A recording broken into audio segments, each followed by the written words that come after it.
Takes what? I asked, though I already knew the answer. Your shape. The words hit like ice water. I left. I said, I got away. The old man shook his head. No one gets away. You share space with it once, it marks you.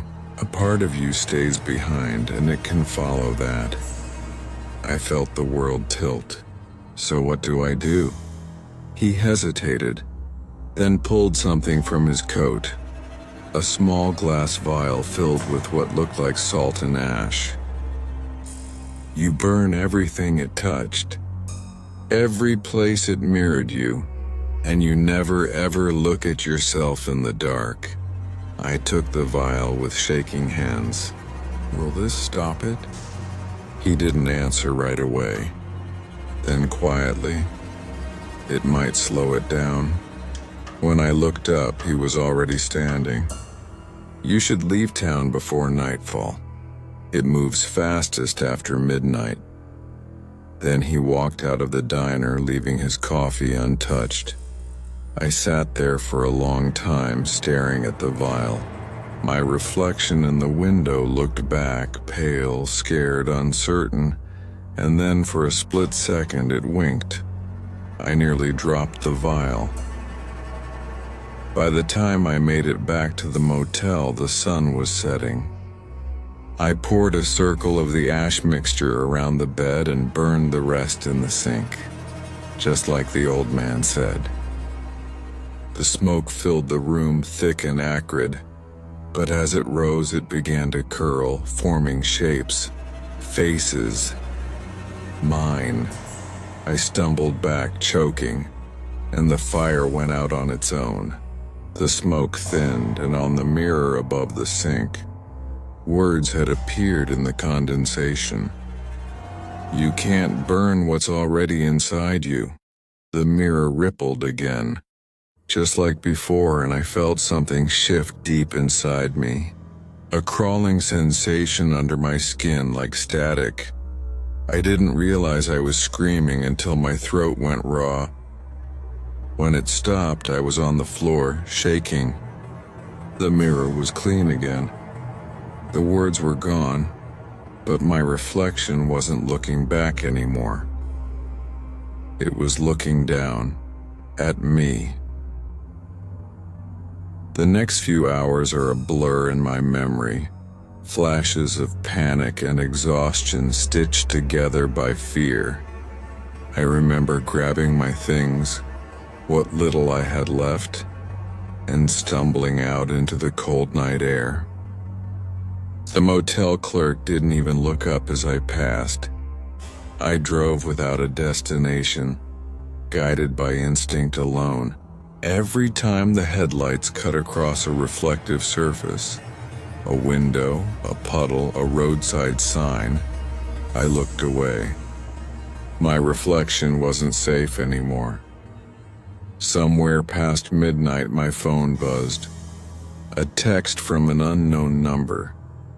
Almost done learning you. That was all it said. I threw the phone out the window and kept driving until dawn bled across the horizon. By morning, I'd reached a small mountain town I didn't recognize. I parked near an abandoned church and slept in the car, clutching that glass vial like it was the only thing tethering me to sanity. When I woke, the church doors were open. I don't know why, but I went inside. The air smelled of dust and old wood. Shafts of sunlight filtered through cracked, stained glass, painting the floor in fractured colors. At the front, a single pew was overturned, and behind it something caught my eye.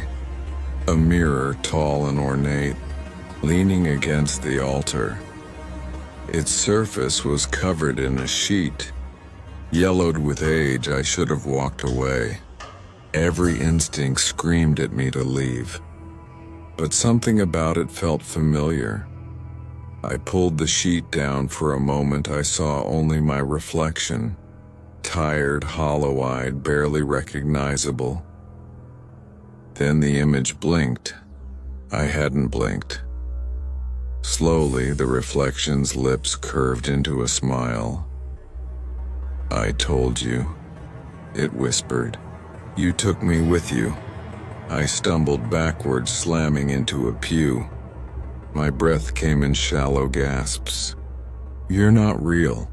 It tilted its head my head. "Then why do I know how your heart skips when you lie?" I turned and ran for the door, but it slammed shut before I reached it.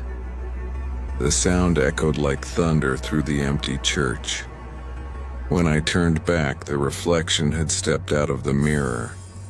The air seemed to warp around it, bending light in subtle ways. Its movements were too smooth, too measured, like an imitation of being human rather than the real thing. It spoke again, voice overlapping with mine like two tracks playing slightly out of sync. "You made me real.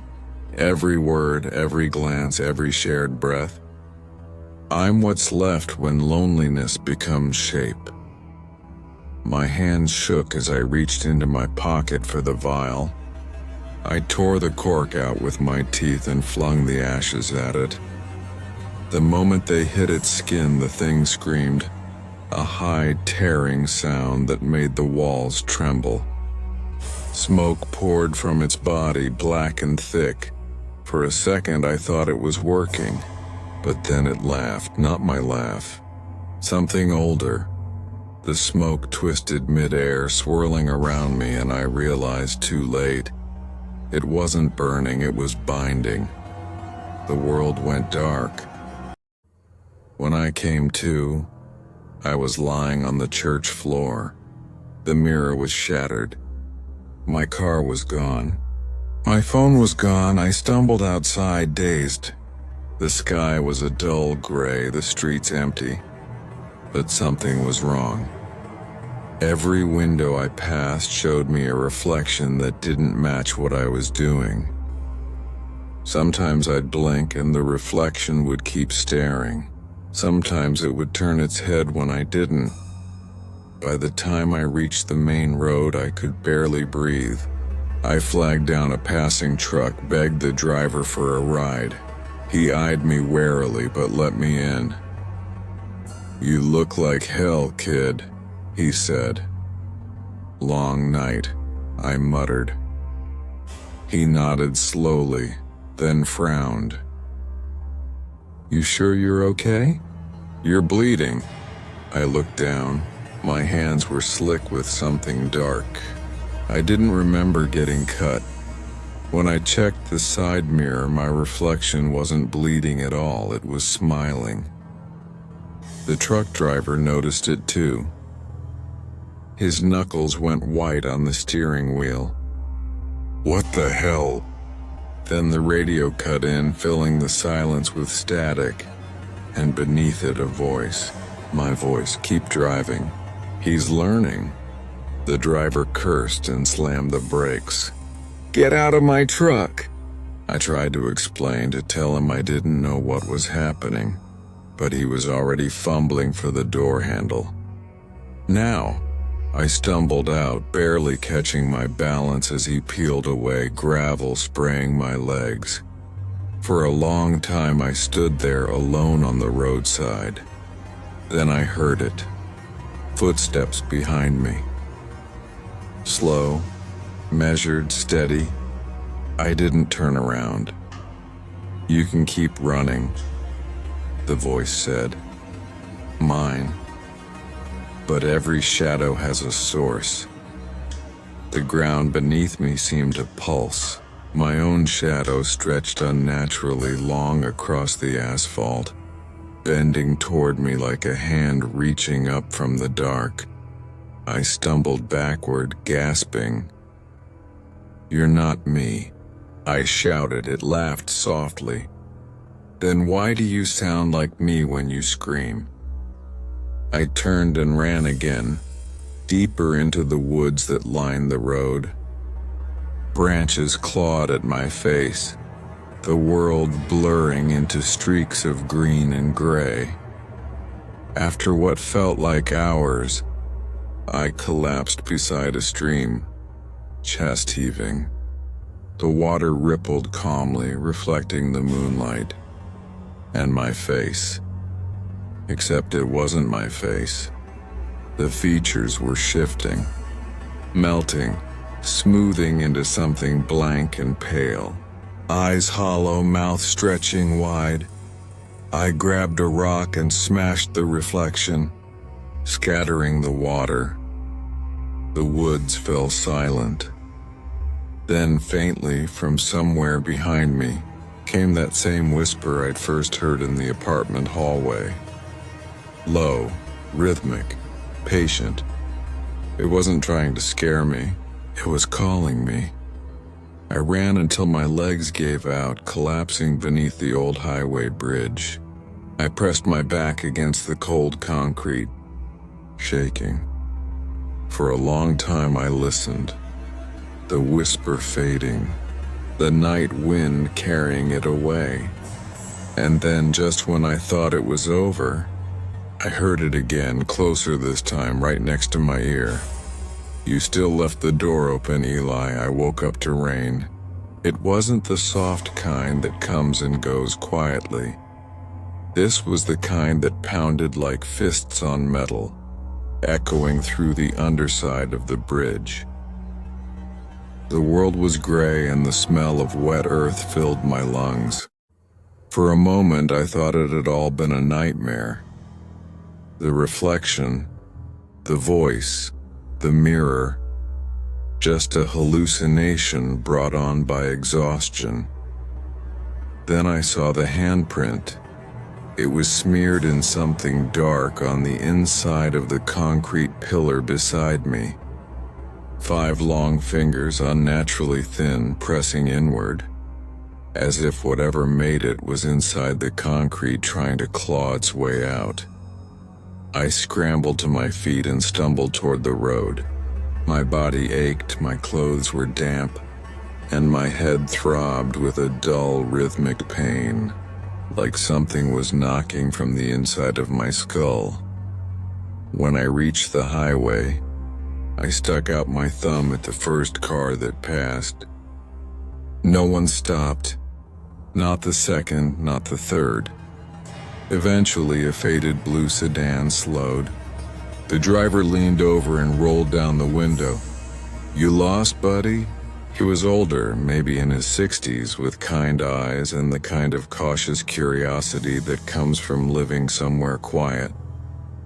"I just need a ride into town," I said. "Please."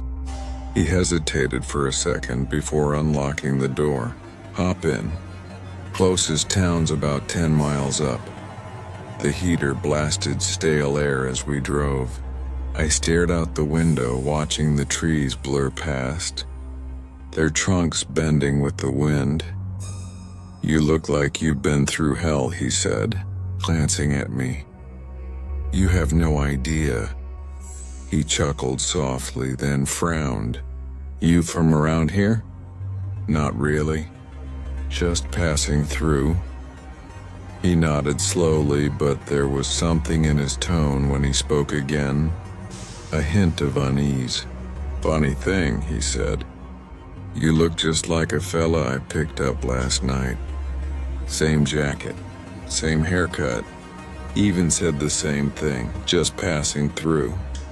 I froze. "Last night?" He nodded. "Yeah.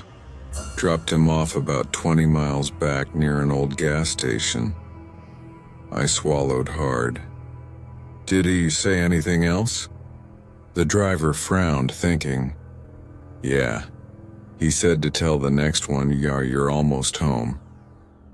A chill spread through me so fast I thought I'd be sick. I didn't answer after that.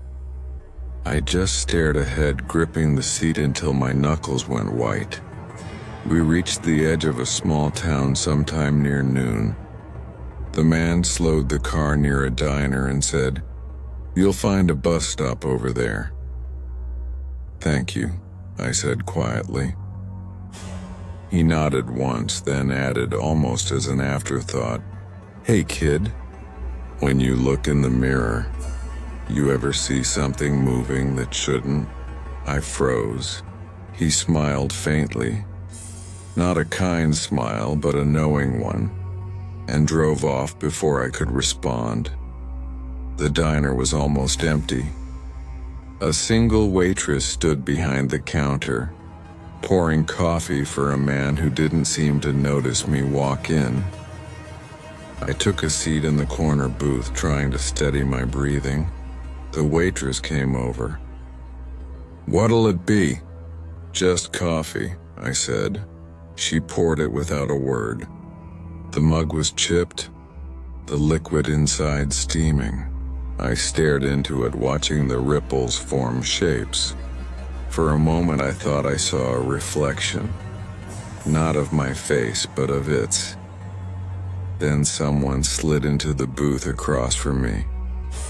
I looked up and froze. It was me. Same clothes, same hair, same tired expression. "Don't scream," it said. "People tend to overreact when they see two of the same thing." My voice caught in my throat. "What do you want?" It smiled faintly. "Want? You think this is about wanting? You invited me, Eli, remember? You opened the door." I shook my head. That door wasn't real. Its eyes darkened. "Oh, it was real. You just never learned what was behind it." The waitress walked past, humming softly, completely unaware of what was sitting across from me. I whispered, "You can't be here." It leaned forward, the air between us bending slightly like the heat off asphalt. "I'm not here, you are. This," it gestured around, "is where your reflection lives now." The coffee rippled again, and for a second the diner flickered. The lights dimmed. The hum of conversation slowed like a record dragging. "Stop it," I shouted. The other me tilted its head. "You think this world belongs to you because you're awake. But you don't understand. Mirrors aren't windows, they're doors. You live on one side. I live on the other." "But you blurred the line." I stood up, knocking over the mug. It shattered on the floor. The noise seemed to reset everything. The diner returned to normal. The other customers blinked, confused, and the seat across from me was empty. I stumbled out of the diner, gasping for air. My reflection followed me in every window I passed, but sometimes it lagged behind. Sometimes it looked too eager to move when I did. I reached the bus stop and collapsed onto the bench, running a shaking hand through my hair. A bus was already there, engine idling. The driver, a tall man with sunglasses, opened the door. "You getting on?" he asked. I nodded weakly and climbed aboard. Only 3 passengers, all of them facing forward, unmoving. I took a seat near the back. Outside, the rain had stopped. The bus rumbled down the road and I closed my eyes, trying to focus on the rhythm of the engine. Then, from the reflection in the window beside me, I saw movement. The man in the seat across the aisle. His reflection was turned toward me, though his real head hadn't moved. I blinked, and his reflection smiled. I looked back at the real man. He was staring blankly ahead. The reflection's smile widened. I shifted my gaze to the front, heart pounding. The driver's mirror tilted slightly, showing me the reflection of the whole bus. Every passenger's reflection was looking at me. One by one, their real heads began to turn. "End of the line," the driver said, voice low and distorted. I looked up. The windows outside were black, No scenery, no sky, just endless darkness pressing against the glass. "Where are we?" I whispered.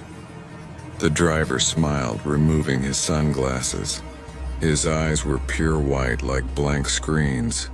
"Home," he said. My first instinct was to get off the bus. My second instinct told me I'd already made a mistake by getting on it. Both instincts screamed too late. The bus kept moving even though there were no lights outside, no turns, no sound of tires against gravel or pavement. Just the hum of the engine, low and mechanical. I stood up, gripping the pole as the vehicle rocked slightly. "Where are we going?" I demanded. None of the passengers answered. They just sat there, facing forward, motionless. I looked at their faces, blank, almost too smooth, their eyes unblinking. Then one of them moved. A woman near the front turned her head in a slow, unnatural rotation until it was fully backward. Her eyes were hollow black pits and her mouth opened in a wide, trembling grin. "Almost home," she said in my voice. The bus jolted and I lost my footing, crashing into a seat. The driver didn't react. The woman's head snapped back into place like a doll being reset. I stumbled toward the front. "Stop the bus!" The driver didn't look at me. "No stops between here and home. I'm not going anywhere with you." He finally turned his head slightly and the corner of his mouth twisted up. "You already are." I lunged for the door handle, but it wouldn't budge. I tried the emergency latch, pulling hard, but the metal felt soft under my grip. Warm, pliable, like skin. I let go instantly, gagging. The driver chuckled. "You've been knocking for weeks, Eli. Didn't you wonder why your reflection started answering back?" The bus lights flickered. When they came back on, the other passengers were gone. Every seat was empty except one halfway down the aisle. A figure sat there facing me. It was wearing my jacket. My shoes, my face. "Why are you running?" it asked. You're not real," I shouted. It stood, matching my movements perfectly. When I took a step back, it did the same, except toward me. "Every night," it said softly, "you stared into the mirror wishing someone would understand you. I did. I learned you. Piece by piece, when you stay away from me. You wanted someone to talk to, remember? Someone who wouldn't leave." The air around us warped again, the space between each word stretching like taffy. The aisle seemed longer, the ceiling lower. I could hear something breathing inside the walls of the bus. I tried to look out the window, but there was nothing outside. Not even darkness. Just the faint shimmer of glass that seemed to reflect me infinitely. Rows of myself fading into the distance.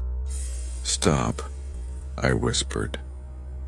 The reflection smiled, and its voice layered over mine, merging until I could no longer tell who was speaking.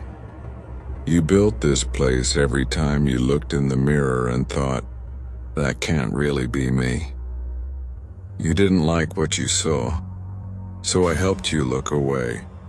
The walls began to pulse with faint, reddish light, and I realized they weren't walls anymore. They were covered in mirrors. Every surface, dozens of me stared back. Some with mouths open mid-scream, some with eyes hollow, others smiling too wide. "Get me out of here," I begged. The other me tilted its head. "Out? Eli, this is what's inside you." It stepped closer and the mirrors rippled like water with each footstep. You can't leave what you are. I reached into my pocket, fingers trembling, searching for anything, and felt the broken vial. The one with the ashes. The glass cut my palm, but I didn't care. I hurled the remnants at the reflection. When the shards hit, everything went white. The sound was unbearable, like glass screaming.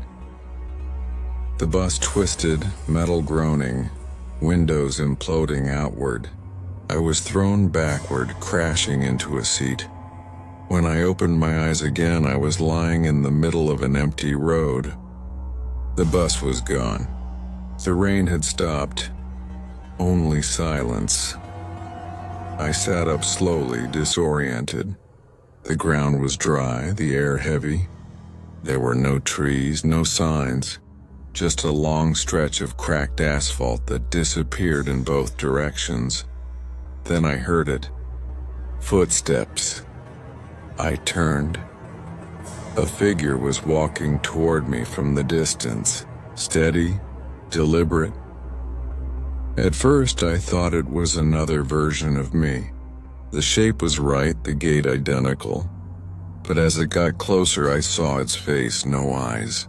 No mouth, no features at all. Just smooth, pale skin. Yet somehow I knew it was smiling. I stumbled backward. "Stay away from me." It kept walking, silent. The closer it got, the colder the air became. My breath fogged in front of me, even though the ground was bone dry. When it was only a few feet away, it stopped, and then I heard the voice again, not from its mouth, but from inside my head. "You can't run from what's been inside you all along." I clutched my head, screaming. The sound echoed, but it didn't sound like me anymore. It was deeper, layered, like two people crying out at once. Then I realized the voice wasn't coming from my head, it was coming through me. The figure reached out, hand hovering inches from my chest. My heart pounded so hard it felt like it would burst, and then it pushed. Not physically, it didn't touch me, but I felt something slide, like my insides shifted. For a second, I couldn't breathe. My vision dimmed. When I looked down, my shadow was gone. The figure tilted its head, as though admiring its work, then stepped backward and vanished, melting into the road like smoke. I stood there for what felt like hours, staring at where it had been. Finally, I whispered into the silence, "What are you?" And faintly from nowhere and everywhere at once came the answer, "You." I sank to my knees, trembling. The road stretched endlessly ahead, no sun, no stars, no sound, only the echo of my own breathing. Except it wasn't echoing in sync. Something was breathing with me. I whispered to myself, "Wake up," but the voice that answered said, "We already did." For a long time, I just walked. The cracked asphalt beneath my shoes seemed endless, stretching forward like a ribbon into nothingness. Every few minutes, I'd turn around, but the horizon behind me looked identical to the one ahead. No landmarks, no sound, no wind. Just silence so thick it pressed against my ears. I tried to tell myself it was some kind of hallucination, that I was trapped in a dream, or worse, a coma, anything that could explain the nothingness. But dreams don't have this kind of weight. Dreams don't make you feel the gravity of every breath. Hours might have passed, or days, I lost track.